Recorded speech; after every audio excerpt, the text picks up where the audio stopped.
नमस्कार दोस्तों, स्वागत करते हैं आपका हमारे चैनल एग्ज़ाम सभा में।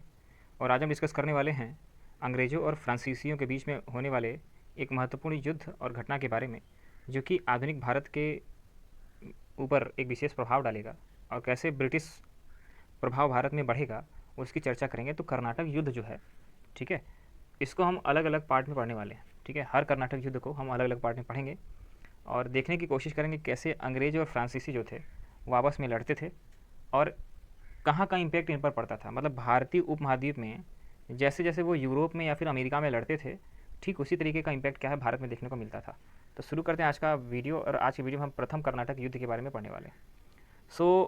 अंग्रेज़ों और फ्रांसीसी के बीच ये युद्ध लड़ा गया था। सबसे पहले जानिए, कभी आपसे पूछ ले कि प्रथम कर्नाटक जो युद्ध है वो किन किन के बीच लड़ा गया था, तो अंग्रेज और फ्रांसीसी के बीच में लड़ा गया था।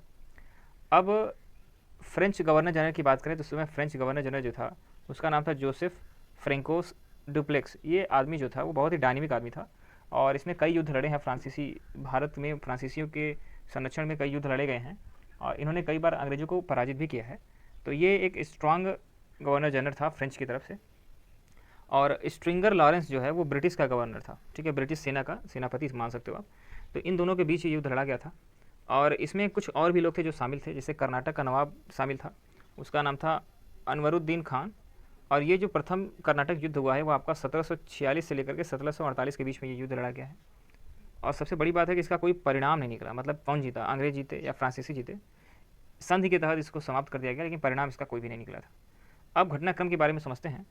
तो एक्चुअली क्या हुआ, मैंने जैसा पहले ही बताया आपको कि जो भी यूरोप में घटित होता था, यूरोप में इन दोनों के बीच में लड़ाई होती थी, वही इम्पैक्ट जो है वो आपका भारतीय उपमहाद्वीप में भी देखने को मिलता था इन दोनों के बीच में।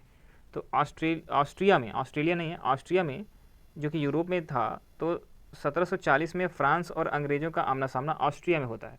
मतलब कि ऑस्ट्रिया में वो लोग अपना बिजनेस बढ़ाने के लिए 1740 में दोनों यूरोपीय देश, चाहे वो फ्रांस हो चाहे वो अंग्रेजी हो, ब्रिटिश हो, वो दोनों आमने सामने आ गए। उसी का इम्पैक्ट क्या हुआ, यही घटनाक्रम का इम्पैक्ट जो है वो आपका भारत में पड़ेगा। व्यापार पर प्रभुत्व बनाने के दोनों ही इच्छुक थे। कहने का मतलब कि दोनों ही अपने ट्रेड या फिर कॉमर्शियल एक्टिविटीज़ को ऑस्ट्रिया में बढ़ाना चाहते थे। यही एक उनकी प्रमुख इच्छा थी जिसकी वजह से वो दोनों के बीच में कन्फ्लिक्ट हुआ था।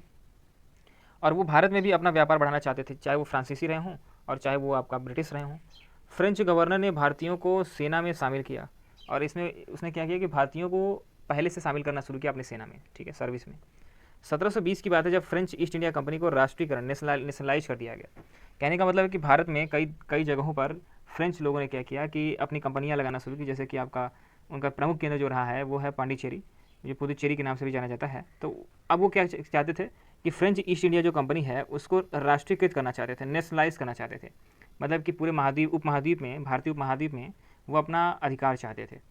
1745 की बात है कि जब ब्रिटिश द्वारा समुद्री हमला किया गया पांडिचेरी पर, और पांडिचेरी पर खतरा मंडराने लगा क्योंकि पांडिचेरी जो था वो आपका फ्रांसीसियों का प्रमुख व्यापारिक केंद्र था। तो फ्रांसीसी नहीं चाहते थे कि पांडिचेरी पे कोई खतरा हो क्योंकि उन्होंने इन्वेस्टमेंट कर रखा था। तो 1745 की ये घटना भी कहीं ना कहीं जिम्मेदार है आपका प्रथम कर्नाटक युद्ध के लिए। अच्छा, कई लोगों को कन्फ्यूजन हो सकता है कि ये कर्नाटक जो है वो आज का कर्नाटक है क्या। तो आज का कर्नाटक और जिस कर्नाटक की मैं बात कर रहा हूँ दोनों में अंतर है। तो आप अगर ध्यान से देखो तो जो पूर्वी घाट है, ठीक है, पूर्वी घाट में आज के डेट में जो कर्नाटक नहीं देखने को मिलता है वो पुराने ज़माने में था। मतलब आज की डेट में जो कोरोमंडल कोस्ट है, कोरोमंडल का जो तट है, मतलब पूर्वी घाट है, तो उससे लगा हुआ दक्षिणी बॉर्डर जो है वो आपका कर्नाटक कहलाता था। तो जो डुप्लेक्स था, डुप्लेक्स के बारे में मैंने बताया, उसने क्या किया कि मद्रास पर कब्जा कर लिया जो कि अंग्रेज़ों के पास था। तो अब जब अंग्रेज जो शांत थे और डुप्लेक्स ने इस तरह का हरकत की तो अंग्रेज भी चुप नहीं बैठेंगे। तो दोबारा अंग्रेज़ों ने पांडिचेरी पर हमला कर दिया और हमला तो किया लेकिन अंग्रेज़ों की इसमें हार हुई। ठीक है, इसलिए क्या किया, अंग्रेज़ों ने किससे मदद मांगी, कर्नाटक के नवाब अनवरुद्दीन से मदद मांगी। ठीक है, अंग्रेज हार गए थे, पांडिचेरी पर हमला तो किया लेकिन उनको बड़ी हार मिली। तो अब वो क्या चाहते थे कि कर्नाटक का जो नवाब है अनवरुद्दीन, वो उससे मदद मांगी और नवाब में फ्रेंच से मद्रास वापस करने की बात कही। नवाब ने कहा कि अच्छा ऐसा है कि फ्रांसीसियों से कहा कि ऐसा आप करो कि मद्रास जो है वो अंग्रेज़ों को वापस कर दो, लेकिन वो बात सुनने वाले नहीं थे। माइलापुर में 1746 में एक बड़ी सेना लेकर के नवाब सामने गया लेकिन फिर भी हार गया। कहने का मतलब है कि नवाब जो था उसके पास एक बड़ी सेना थी, लेकिन फ्रांसीसी जो थे उनकी सेना कम थी लेकिन पावरफुल थी, उनके पास हथियार अच्छे खासे थे, इसलिए फ्रांसीसी जीत गए और नवाब हार गया। तो इससे फ्रांसीसियों का मनोबल भी बढ़ चुका था। अब मैं बात करूं माइलापुर, जिसको चेन्नई आज माइलापुर चेन्नई के नाम से जानते हैं। इसको कई बार आपसे यही पूछ सकता है कि चेन्नई का पुराना नाम क्या है, तो माइलापुर आप जानते रहेंगे। 1748 की बात है कि जब युद्ध को समाप्त करने का समय आया और अंग्रेज़ों और फ्रांसीसी दोनों, ना कोई विजयी हुआ ना कोई हारा, और दोनों ने ट्रीटी की, मतलब यहाँ पे संधि की, उसे आचेन की संधि कहते हैं। ठीक है, आचेन की संधि कहते हैं। अब इसमें जो कुछ प्रमुख प्रभाव देखने को मिलते हैं प्रथम कर्नाटक युद्ध के, उसको समझने की कोशिश करेंगे। और अभी ये शुरुआत है ना कर्नाटक युद्ध की, अभी मैं आपको द्वितीय कर्नाटक युद्ध, तृतीय कर्नाटक युद्ध बताऊंगा, तो उसमें चीज़ें और भी हाई लेवल पे हो जाएंगी। मतलब इन दोनों के बीच में इतना ज़्यादा कॉन्फ्लिक्ट होगा कि जब जब यूरोप में या फिर अमेरिका में दोनों के बीच आमना सामना होगा, उसका इम्पैक्ट इंडिया में भी दिखाई देगा।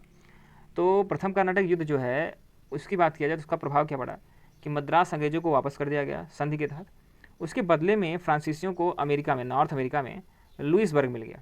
ठीक है, तो ये बड़ी चीज़ है यहाँ पे, तो मतलब इंटरनेशनल इम्पैक्ट देखने को मिल रहा है। डुप्लेक्स जान गया था कि यूरोपीय सेना जो है वो आपका पावरफुल है, चाहे वो, तो इसीलिए वो क्या करता था कि साउथ इंडिया पर पूरा कब्जा करना चाहता था। तो अब देखिए डुप्लेक्स का मनोबल बढ़ चुका था, क्योंकि वो जानता था कि यूरोपीय सेना अगर थोड़ी सी भी हम लेके जाएंगे, 2-3 हज़ार भी लेके जाएंगे, तो हम 50,000 1 लाख सैनिकों को आराम से हरा सकते हैं।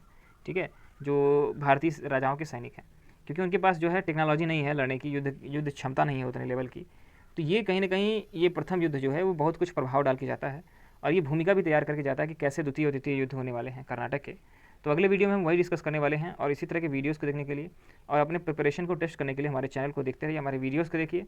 आप उसमें अगर कोई आपको डाउट आता है तो आप कमेंट सेक्शन में कमेंट भी कर सकते हैं। धन्यवाद।